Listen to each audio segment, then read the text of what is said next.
An 8-year-old boy once told his mom that he'd like to have 3 wishes.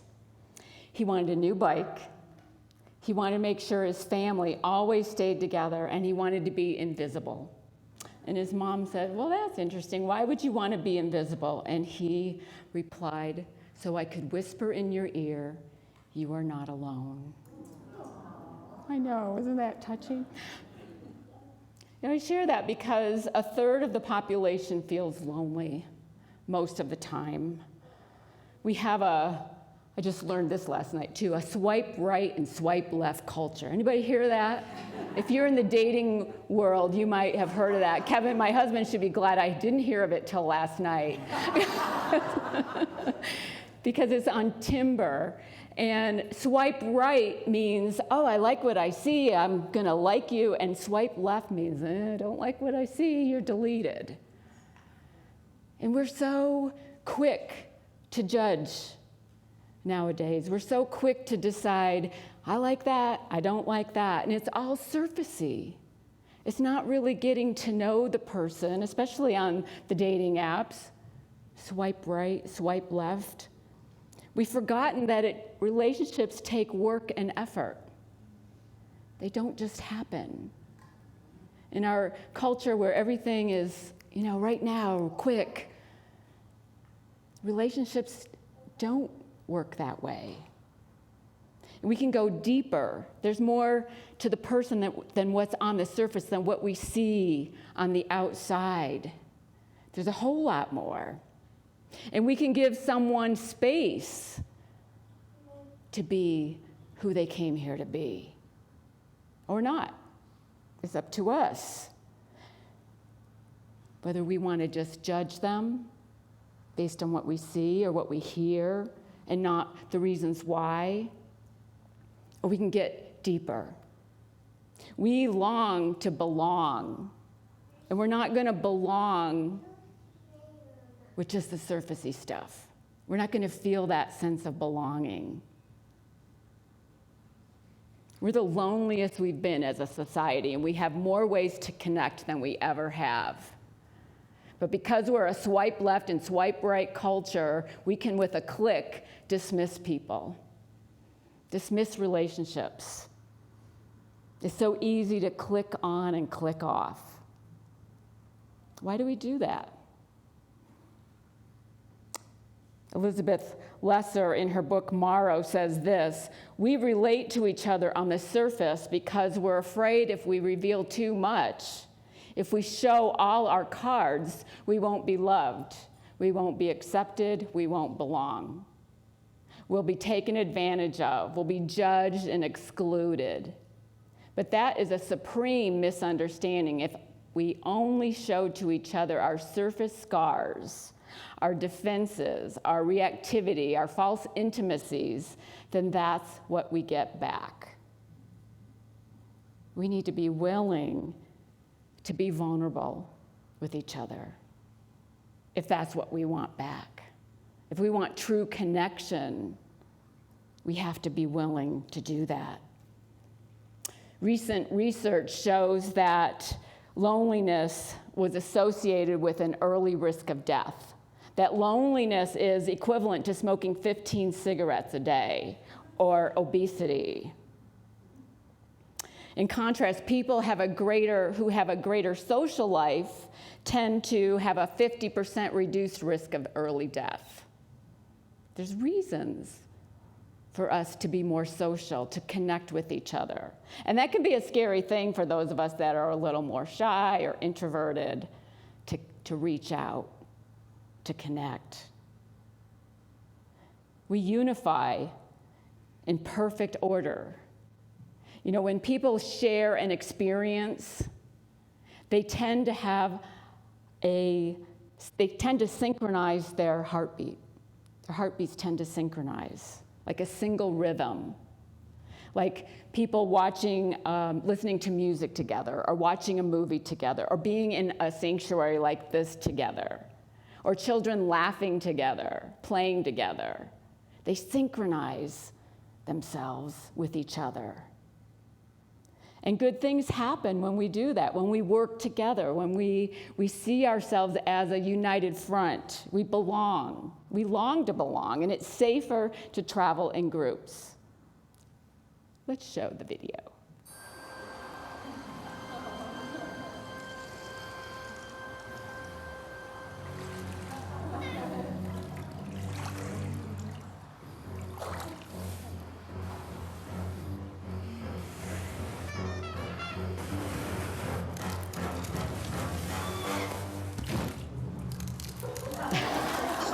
It's smarter to travel in groups.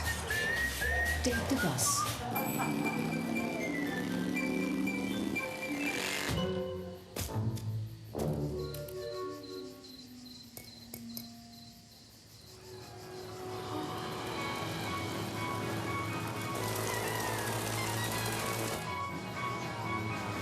It's smarter to travel in groups.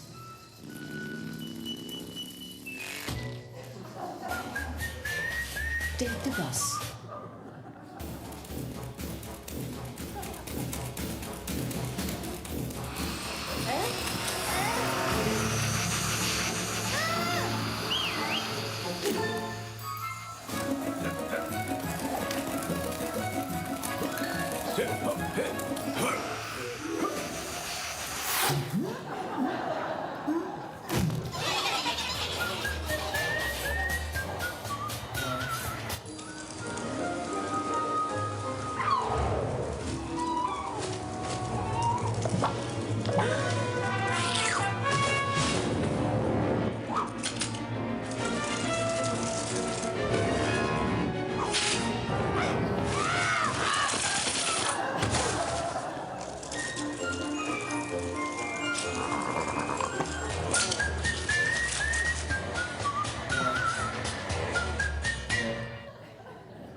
You get the message.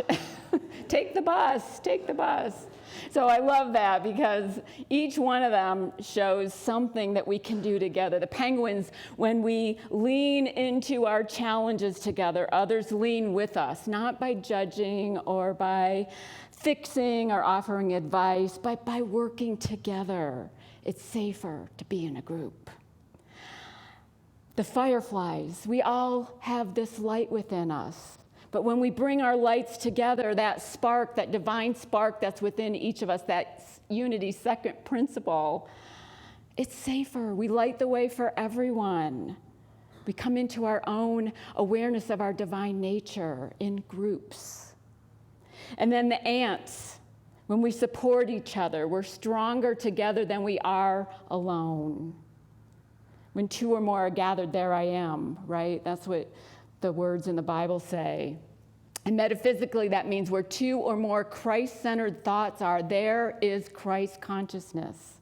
There it is. Bringing it together. There's strength and connection. And then with the crabs, when we shelter each other, we take care of each other, not enabling each other, but rather working together, doing our part. It's smarter to travel in groups. And so we're going to start our small group program September 18th. And our sign-up sheets will be available in about a week. And we'd love to have you sign up for one of our small groups. This is for those of you that are new. For some of you who've been around a long time, you know the drill. But some of you who are new, we will study the same book together as a community for 7 weeks. This is the book we're going to use this time. It's in the bookstore. It's called Grace Trail by Anne Barry Jolas. We study the same book together. You all register for a group, and then you meet with that group of people once during the week and discuss what you read, what the assigned reading was for the week. And there's discussion questions, and it's all ready for you.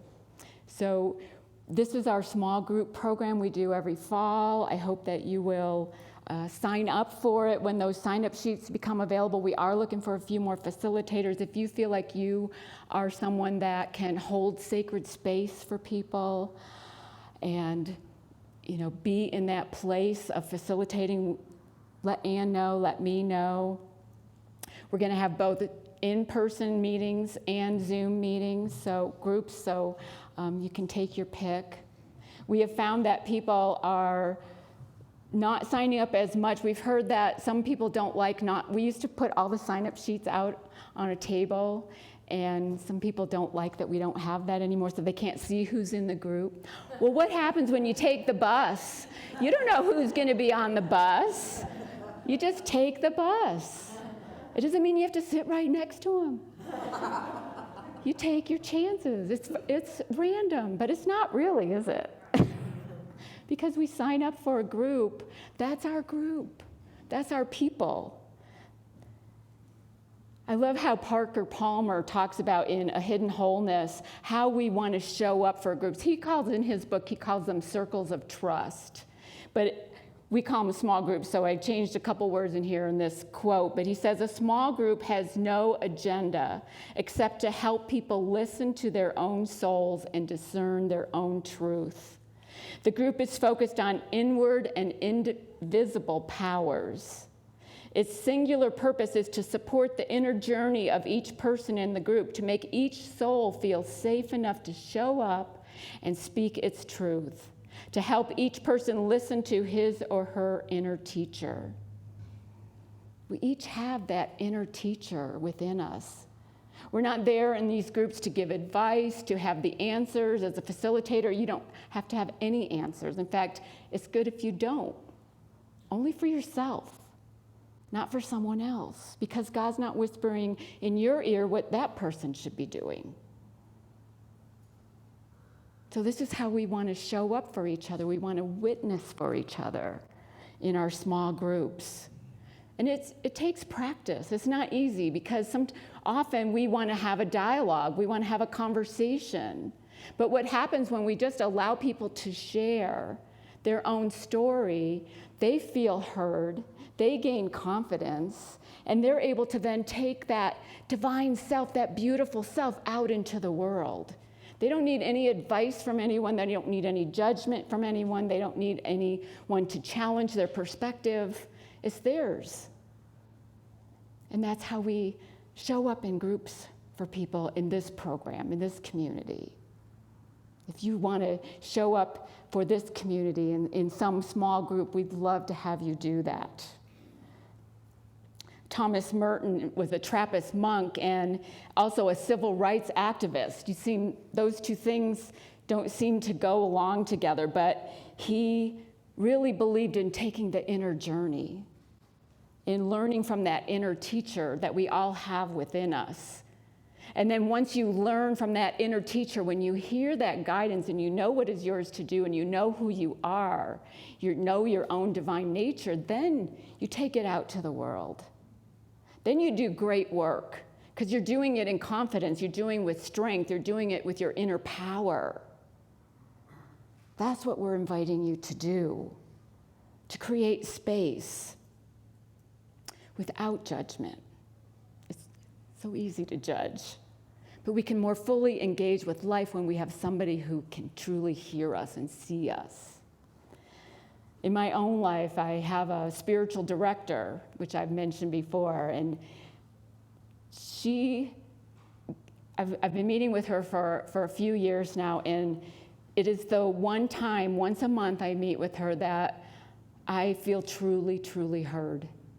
No judgment, no, you should do this, none of that. She allows me to come up with my own answers as I share my story, as I share what's going on in my life. That inner story, that inner teacher is coming out. We can do this one-on-one, we can do it in groups. When I signed up for the Spiritual Directions program, I didn't know who was going to be in it. It's like taking the bus. You don't know who's going to be in it. It turned out I had met one person one time. And I thought it would be all ministers. Unity putting this on. I thought it'd be all men. There's only 4 and only 2 of us are still working out of 15. There's 15 in our group. And they have all diverse backgrounds, different ages, different sexual orientations. And it's a beautiful group because we allow each other to just be. We give each other space And we encourage each other by giving that space.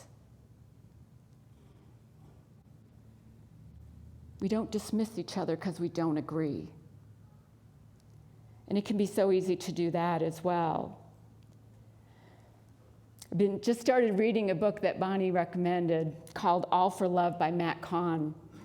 And it's thought-provoking. It's about creating space for people. It's about encouraging people, not by encouraging by being a cheerleader, but encouraging by allowing them to tell their story. You know, when people tell their stories, whether you agree with their perspective or not, you can't help but love them.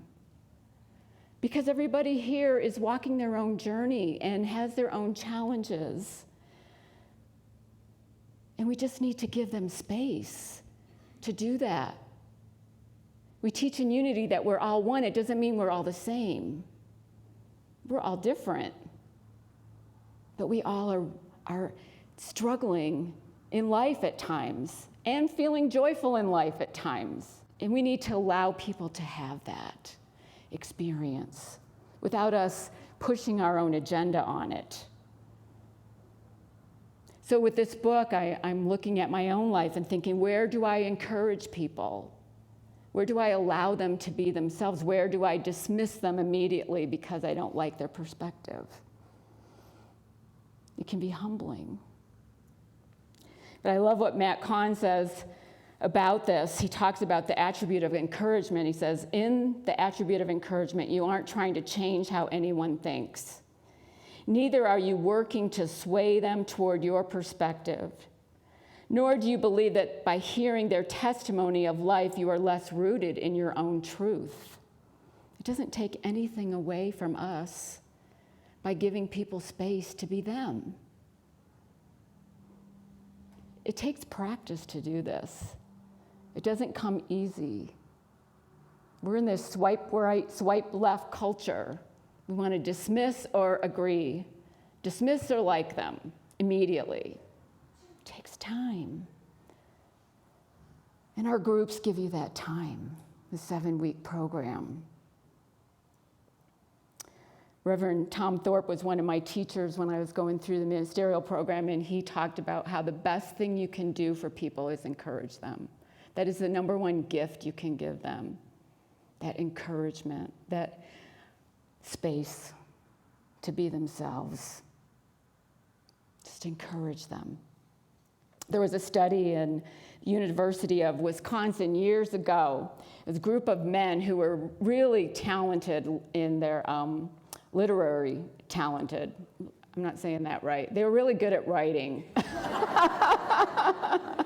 And so they formed this group where they would read their writings, and they would critique each other, and they called themselves the Stranglers. Because they would really get into it and nitpick and just tear the thing apart. Well, the women decided they needed their own group. They were going to have a group as well, and they were all good writers, and they would share each other's writing. They would share their writing with the group, and the group would encourage them and give them space and let them know that they appreciated their perspective. 20 years later, they looked back at this group. That group was called the Wranglers. So we have the Stranglers and the Wranglers. 20 years later, the university looked back at these groups. The Wranglers, the women, the one who encouraged each other instead of critiqued and judged each other's writings, had many accolades, many literary achievements and awards and best-selling works, and the Stranglers had zero. Zero out of that group of men who were considered very good writers. We need to encourage each other. We need to encourage ourselves. Do you give yourself space to be who you came here to be? Or do you criticize and judge yourself, critique yourself?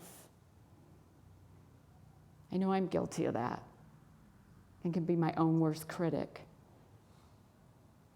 But we need to give ourselves space Give ourselves that encouragement so that we can go out into the world and then be the bright light that we came here to be. Then we can lean in together with each other. Then we can all work together as one. Then we can shelter each other. That's what we're invited to do in this life, in this community. That's what we invite you to do. Mother Teresa says, if we have no peace, it is because we have forgotten that we belong to each other. We belong to each other. There's no swiping right, swiping left. The phantom spirit that's in this light up here that seems to be random. We're getting it fixed.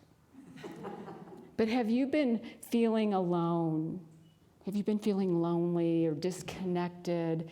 These last couple of years have been really, really adding to that aloneness that so many of us have felt, the isolation.